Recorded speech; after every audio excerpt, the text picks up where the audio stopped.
அனைவருக்கும் வணக்கம்.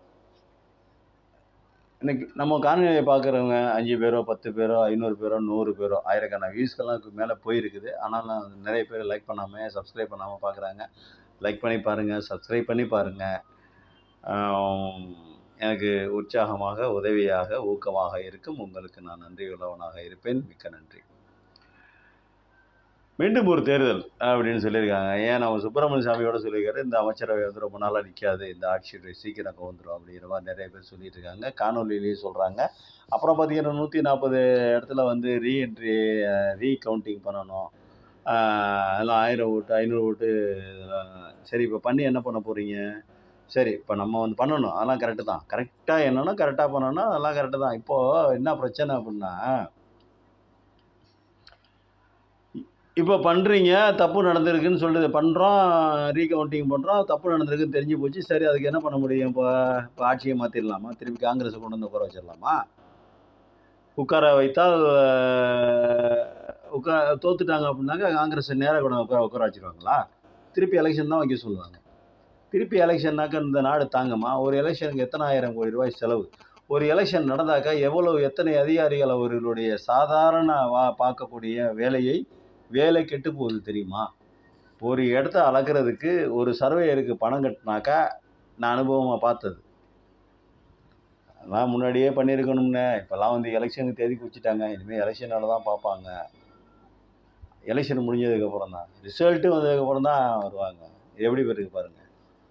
நான் கண்ணால் கண்டது, நேராக பார்த்தது. இந்த மாதிரி இந்தியா பூரா 150 கோடி பேர் மக்களுக்கு அரசு சாதாரணமாக செய்யக்கூடிய அந்த வேலைகள், செயல்பாடுகள் எப்படி நடக்கும்? இன்னொரு தேர்தலில் வந்து வரலாமா? ஒரு தேர்தலுக்கு மக்களுடைய வரி பணத்திலேருந்து எத்தனை ஆயிரம் கோடி, பல ஆயிரம் கோடிகள் செலவழிக்கப்படுது. நெருக்கி 5000 கோடி ரூபாய்க்கு மேலே செலவாகும். எத்தனை எலெக்ஷன் கமிஷனுக்கு தனியான அதிகாரிகள் இல்லை, தனியான வேலையாட்கள்லாம் யாரும் இல்லை. இந்திய அரசினுடைய தமிழக மத்திய மாநில அரசுகளினுடைய ஊழியர்களைத்தான் தேர்தல் கமிஷன் பயன்படுத்துகிறது. இவர்கள் தான் அவங்க வேலை செய்கிறவங்க. வாத்தியாராக இருக்கிறவங்க, டீச்சராக இருக்கிறவங்க, கார்பரேஷனில் இருக்கிறவங்க, கலெக்டர் ஆஃபீஸில் வேலை செய்கிறவங்க, இவங்கள மாதிரி ஆட்கள் தான் வந்து வேலை செய்கிறாங்க. புதுசாக தேர்தல் கமிஷனாக புதுமையான ஆட்களை வந்து கொண்டு வந்து, வேறு ஆட்கள், தேர்தல் கமிஷன் வேறு ஆட்கள் இல்லை. தேர்தல் கமிஷன் மட்டும்தான் வேறு ஆட்கள், ஒரு கமிஷனாக தனியாக இருக்குது. அவ்வளோதானே ஒழிய மற்றபடி மாவட்ட ஆட்சித்தலைவர் வந்து அந்த தேர்தலுடைய மாவட்ட தேர்தல் அலுவலர் ஆகிடுறாரு. அப்போது சாதாரணமாக நடக்கக்கூடிய செயல்பாடுகள்லாம் நின்று போயிடுது, நடக்காமல் போயிடுது. இப்போ நடக்காமல் போய் எலெக்ஷனில் மக்கள் வந்து ஜனநாயகத்தை, கிட்டத்தட்ட இன்னும் ஜனநாயகம் இருக்குது அப்படிங்கிறத வந்து ஓரளவு ப்ரூவ் பண்ணியிருக்காங்க. அவர்களுக்கு ஒரு பாடத்தை கற்பித்திருக்கிறார்கள். நினைத்த உடனே நினைத்த மாதிரி அங்கே உட்காந்துக்கிட்டு நான் வந்து பண மதிப்பிழப்பு நடவடிக்கை ரிசர்வ் பேங்க் கேட்காமையே இவங்க சொன்னார் பார்த்தீங்களா? இப்போ ஒரு மோடி என்ன சொன்னார்? ரிசர்வ் பேங்கை கண்டு என்னன்னு கேட்டுக்காம யார் சொல்லணும்? பண மதிப்பிழப்பு நடவடிக்கைலாம் எடுக்கணும்னு யார் சொல்லணும்? ரிசர்வ் வங்கி சொல்லணும். அதை விட்டு இவராக தன்னிச்சையாக சொன்னார். சரி, அவங்கள்ட்ட கேட்டுக்கிட்டு அந்த தரவுகளை வாங்கிக்கிட்டு இது நல்லதா கெட்டதா, இது செஞ்சால் எப்படி ஆகும், எப்படி நடக்கும், என்ன போகும், அது மாதிரிலாம் அவர் கேட்டுக்கிட்டு செய்யலை. அதை செய்யாமல் விட்டுட்டு அது முடிஞ்சு போனதான்னு வச்சுக்கலாம். இனிமேல் அது மாதிரிலாம் செய்ய முடியுமான்னு தெரியல.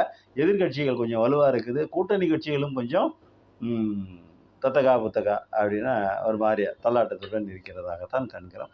அதனால தான் இந்த தள்ளாட்டம் இருப்பதனால தான் அவங்க வந்து இன்னொரு எலெக்ஷன் வரும்னு சொல்கிறாங்க. இன்னொரு எலெக்ஷன் வரக்கூடாது. இருக்கிற அந்த உதவியை அந்த கூட்டணி கட்சிகள் உதவியை அமைச்சரவை அமைப்பதற்கும் அரசை அமைப்பதற்கும் உதவியாக அந்த கூட்டணி கட்சிகள் வலுவாக இருக்க வேண்டும். அது ராகுலுக்கு நீங்கள் ஆதரவு கொடுத்தாலும் சரி, பிரதமர் மோடிக்கு ஆதரவு கொடுத்தாலும் சரி. இப்போ பிரதமர் மோடிக்கு ஆதரவு கொடுத்துட்டீங்க, அப்போ அவரோட கூட நில்லுங்க. இன்னொரு எலெக்ஷனில் இந்த நாடு தாங்காது. இந்த நாடு எதுக்காகும்? இந்த நாடு எத்தனை ஆயிரம் கோடி ரூபா மக்களுடைய வரி பணம் வீணாகுது. ஏழை மக்கள் ஏழையாகவே இருக்காங்க, பணக்காரனாகவே இருக்கிறான். அந்த ஏழை, ஆனால் பணக்காரன் மட்டும் வரி கட்டலை, ஏழைகள் தான் நிறைய வரி கட்டுகிறார்கள். ஒரு நாட்டிற்கு நேர்முக வரி முக்கியம். நேர்முக வரி நல்லதா, மறைமுக வரி நல்லதா அப்படின்னாக்கா மறைமுக வரி தான் நிறைய வருது. ஆனால் நேர்முக வரி எந்த நாட்டில் நேரான வரி எதில் வருதோ அந்த நாடு தான் நல்லாயிருக்கும். மறைமுகமாக வரி கடலை பருப்பு வாங்குறதுக்கும், பொட்டுக்கடலை வாங்குறதுக்கும், பட்டாணி வாங்குறதுக்கும், சுண்டல் வாங்குறதுக்கும் வரி போட்டிங்கனாக்கா, அந்த நாட்டில் இருக்கிறவன் ஏழையாக தான் போவான். தொழிலதிபர்களுக்கு சலுகையை கொடுத்து அந்த அது அப்படி சரி, அது ஒரு தனி ட்ராக், அது அப்புறம் பேசுவோம்னு வைங்களேன். அப்போ இன்னொரு தேர்தலை இந்த நாடு தாங்காது. அப்போ இருக்கிற அமைச்சரவையை, இருக்கிற அவரு மோடியா பிரதமர், அவர் தானே பிரதமர், அவரை வைத்து செம்மையாக எவ்வளோ ஆட்சி செய்ய முடியும்? அதற்கு அந்த கூட்டணி கட்சிகள் இவங்க தப்பு செஞ்சு இவ்வளவு நாளா இவங்க ரைட்டா எதுவுமே செய்யல, எல்லாம் தப்பு தப்பா தான் செஞ்சிருக்காங்க 10 வருஷமா. இனிமேல் அந்த தவறுகள் நடக்காம அந்த கூட்டணி கட்சிகள், அந்த உறுதுணையா இருக்கக்கூடிய கட்சிகள் அவங்க இதை சரி பண்ணி, இதெல்லாம் தப்பு, இது மாதிரிலாம் செய்யக்கூடாது, இது மாதிரிலாம் செஞ்சீங்கனாக்கா இது வந்து நல்லதுக்கு இல்லை, மக்களின் நலன் கெட்டு போயிடும் அப்படிங்கிற மாதிரி பேசி கீசி அது இன்னொரு தேர்தல் நடக்காம பார்த்துக்கணும். இன்னொரு 5 வருடம், அடுத்த 5 வருடங்கள் ஓட்ட வேண்டும். அடுத்த 5 வருடங்களுக்கு அப்புறம் மக்கள் ராகுல் காந்தியை தேர்ந்தெடுத்தா அவர் பிரதமராக வந்துட்டு போறார். அது ராகுல் காந்தி தனிப்பட்ட முறையில் அவர் பிரதமராக காங்கிரஸ் வரணும் அப்படிங்கிறது தான் எல்லாருடைய ஆசையும். அந்த ஆசையின்படி தான் இந்த வாக்களிச்சிருக்காங்க. எப்படி இந்த மாதிரிலாம் வாக்களிச்சாங்க, போனாங்க, வந்தாங்க அப்படிங்கிற விவரங்கள் தெரியல. ஏதோ அப்போ வந்து வாரணாசியில் என்ன சொல்கிறாங்க, அவர் பிரதமர் வந்து 4 சுற்றுல பின்தங்கி இருக்கிறாரு. அதுக்கப்புறம் அவர் ஜெயிச்சாரா தோத்தாரான்னு தெரியும். உண்மையாக விசாரிச்சாக்கா அவர் தோற்று தான் போயிருப்பாங்க. தோற்று தான் போயிருக்கணும். அதான் கரெக்டு. ஏதோ தேர்தல் கமிஷனில் ஏதோ உள்ளடி வேலைகளை பார்த்துருக்காங்க. அது வந்து நிறைய இருக்குன்னு வைங்க. நிறைய பேர் சொல்கிறாங்க, யூடியூப்பை திறந்தா ஐயோ பெரிய பெரிய நிபுணர்கள்லாம் வந்து அதான் சொல்கிறாங்க.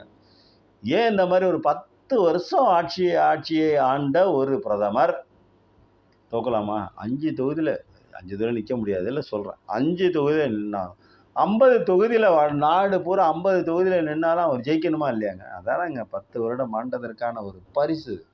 அப்போ 4 சுற்றுலையும் மொதல் சுற்றுலேயே டாப்பு ஏற்ற மாதிரி நிற்கிறவன் அப்போ அங்கேயே அவுட் ஆயிருச்சா, சைபரில் இருக்கணும். 10 வருடம் ஒரு ஆண்டு நீ ஆண்ட ஆட்சி நல்லாட்சி அப்படின்னு எடுத்துக்கிட்டா நீ என்ன பண்ணியிருக்கோம்னா, முதல் சுற்றுலேயே நீ 1000 ஓட்டு, முதல் சுற்றில் ஒரு 5000 ஓட்டு இருந்தாங்கன்னு வைங்க. 5000 ஓட்டில் 4999 ஓட்டு நீ மோடிங்கிறவர் வாங்கியிருக்கணும். கீழே இருக்கிற ஒரு ஓட்டு கூட வாங்கியிருக்கக்கூடாது. சைபரில் தோற்றுருக்கணும் அவன். அதுதான் நீ 10 ஆண்டுகளாக கொடுத்த நல்லாட்சிக்கான சான்று. 4 சுற்றுல பின்தங்கி இருந்துட்டு 4வது 5வது சுற்றுலேருந்து உனக்கு வந்து பூஸ்ட் ஆகுதுன்னா, பூஸ்ட் அப்படின்னா என்ன அர்த்தம்? சரி, பூஸ்ட் ஆச்சு, ஜெயிச்சுட்ட ரைட்டு, அதை பிடிச்சி 4 சுற்றுல ஏன் பின்னடைவை சந்திச்சங்கிறதான கேள்வி. எப்படி பின்னடைவை சந்திக்கலாம்? நீ உனக்கு அது வந்து ஒரு சர்டிஃபிகேட் இல்லையா? ஆனால் நாடுன்னு ஒரு இதை தாங்காது. அவங்க தெரிஞ்சு பண்ணுறாங்களோ தெரியாமல் பண்ணுறாங்களோ, என்னது அவங்க நிர்மலா சீதாராமன் அந்த அம்மாவுக்கு பொருளாதாரத்தை பற்றி ஒன்றுமே தெரியாது அப்படின்னு சொல்லிட்டு அவங்க வீட்டுக்காரே சொல்கிறாரு. கழுவி ஊற்றினார். 10 வருஷமாக அதான் சொல்லிட்டு இருக்காரு. ஆனாலும் திரும்ப அவரைத்தான் போட்டிருக்கிறார்கள். திரும்ப அவரை தான் போட்டிருக்காங்க. ஏன் போட்டாங்க, எதுக்கு போட்டாங்கன்னு தெரியல. வெளியுறவுத்துறைக்கு ஜெய்சங்கரை விட்டால் வேறு ஆளே இல்லை. அது அப்படி. பிரதமர் பதவிக்கு மோடியை விட்டால் வேறு ஆளே இல்லை. ஏன் 10 வருஷமாக பிரதமர் பதவி இருந்தார்? ஏன் இப்போ அமெரிக்காலலாம் ஒரு சட்டம் இருக்குது, 2 முறை மட்டுமே பதவியில் இருக்க முடியும்னு சொல்லிட்டு. அந்த மாதிரிலாம் சட்டம் போட மாட்டீங்களா இந்தியாவில்? ஏன் அவரே தான் ஆளணுமா? ஏதாவது எழுதி வச்சிருக்கா? ஏன் அந்த கட்சியில் வேறு ஆளே இல்லையா? ஏன் கூட்டணி கட்சி தலைவர் இவர் சந்திரபாபு நாயுடு நல்ல ஒரு அவர் மேலே தனிப்பட்ட விமர்சனங்கள் இருக்குது, அது வேறு விஷயம். அது சொந்த கட்சி, உட்கட்சி சம்மந்தப்பட்ட விஷயங்கள் நமக்கு அவர் மேலே கருத்து முரண் இருக்குது, அது வேறு. ஆனால் ஏன் அவர் பிரதமருக்கு ஆவதற்குள்ளான அத்தனை தகுதியும் சந்திரபாபு நாயுடுக்கு இருக்குது. ஏன்னா அவர் செம்மையாக செஞ்சார். ஒவ்வொரு மனிதனுக்கும் 2 முகம். அதில் ஒரு முகம் வந்து ஆட்சியாளனுக்கு, ஒரு முகம் வந்து நல்ல முகமாக இருக்குது. அதான் நமக்கு தேவை. உள்ளார வேறு ஏதாவது இருந்துட்டு போகுது, அதெல்லாம் வேறு விஷயம். அதெல்லாம் நமக்கு தேவையில்லை. இன்னொரு முறை இந்த நாடு தாங்காது, தேர்தலை இந்த நாடு தாங்காது. 5 வருஷத்துக்கு ஒரு தடவை தேர்தல் நடத்துகிறதே கஷ்டம். இந்த நாட்டில் தேர்தல் நடத்துறது ரொம்ப பெரிய வேலை. பல 1000 கோடி ரூபாய் செலவு பண்ணி தேர்தல் நடத்துகிறோம், சும்மா இல்லை. அதுவே 5 வருஷத்துக்கான ஒரு பெரிய ஒரு மக்கள் வரி பணத்திலிருந்து அந்த இதுக்கு ஒதுக்குறதுக்கு அவ்வளோ கஷ்டப்படணும். இதில் வந்து இப்போ தேர்தல் நடந்து 3 மாதம் 6 மாதத்துக்குள்ளே 1 வருஷத்துக்கு இன்னும் தேர்தல் நடத்தணும் அப்படின்னாக்கா அதெல்லாம் யோசிச்சு பாருங்கள். இந்த நாடு நாசமாக போவதை தவிர வேறு வழி இல்லை. இருக்கிற அமைச்சரவை இருக்க போல இருக்கட்டும், அவங்களே ஆளட்டும், அவர்கள் நல்வழிப்படுத்துங்கள். இது வரைக்கும் தப்பு பண்ணிடு 10 வருஷமாக தப்பு பண்ணவங்க திருந்துங்க. திருந்தி நல்ல ஆட்சியே கொடுங்க. இந்த அடுத்து வர 5 வருடங்களுக்காவது நம்ம நல்ல ஆட்சியை கொடுப்போம். இதுவரைக்கும் செஞ்சத செஞ்சு போயிட்டோம். இனிமேலாவது நல்ல ஆட்சியை கொடுப்போம்னு சொல்லிட்டு கொடுங்க. அத விட்டுப்புட்டு அமைச்சரவைய கவுக்குறது, குதிரை பேரம் பார்க்கறது, இங்கிட்டிருந்து இங்கிட்டு அவரு ராகுல் காந்தி ரொம்ப தெளிவா இருக்காரு. நாங்களே எதிர்க்கட்சியாக செயல்படுவோம்னு ஓப்பனா ஸ்டேட்மெண்ட் குடுத்தாரு. மனிதன், மனிதன். மனிதருள் மாணிக்கம் அவர். அந்த மாதிரி ஸ்டேட்மெண்ட்டு. அது மாதிரி கொடுக்கறதுக்கு இவங்களுக்கு மனசு வராது. மோடிக்கு பாவம் பதவி இல்லாட்டி மோடியால சிரமம். இந்தா போயிட்டார்ல, இப்ப இத்தாலிக்கு போயிட்டார்லப்பா. இத்தாலிக்கு போயிட்டார்ல. அதனால அது அப்படிதான். இனிமேல் அப்படிதான் அவரு. அவர் வந்து இந்தியாவிலே பார்ப்பது கஷ்டமாகத்தான் இருக்கும். என்ன பண்றது? வேற வழி இல்ல. அதுக்காக அ அதுக்காக நம்ம சிரமப்பட்டு தான் ஆகணும். வேற வழி இல்ல. ஓட்டு அது மாதிரி போட்டிருக்காங்க. இங்கிட்டும் இல்லாம, இங்கிட்டும் இல்லாம போட்டாக்க, இந்த மாதிரி தொங்கு பாராளுமன்றம் வந்து அதில வந்து யாராவது ஒரு தொங்கி போனவன தான் கொண்டாந்து மேல வைப்பாங்க. அந்த மாரி தான் நடக்குது. அந்த மாரி தான் போயிருக்குது. நல்லது நடக்கட்டும். மற்றபடி தேர்தல் கீர்தல் தயவு செஞ்சு பேசி மக்களை திசை திருப்பும் வேலையை விட்டுட்டு, அந்த அரசை சரி பண்ணுவதற்கு அவர்கள் செய்கிற குற்றங்களை, தவறுகளை சரி பண்ணுவதற்கு என்ன இருக்கோ அத பாருங்க. அத விட்டுப்புட்டு இன்னொரு தேர்தல் வருதுன்னு சொல்லி புரளியை கிளப்பி மக்களுடைய மனதில் பீதியை கிளப்பி மக்களுடைய வரி பணத்தை வீணடிக்க வேண்டாம் என்று சொல்லி நன்றி கூறி விடைபெறுகிறேன். நன்றி, வணக்கம்.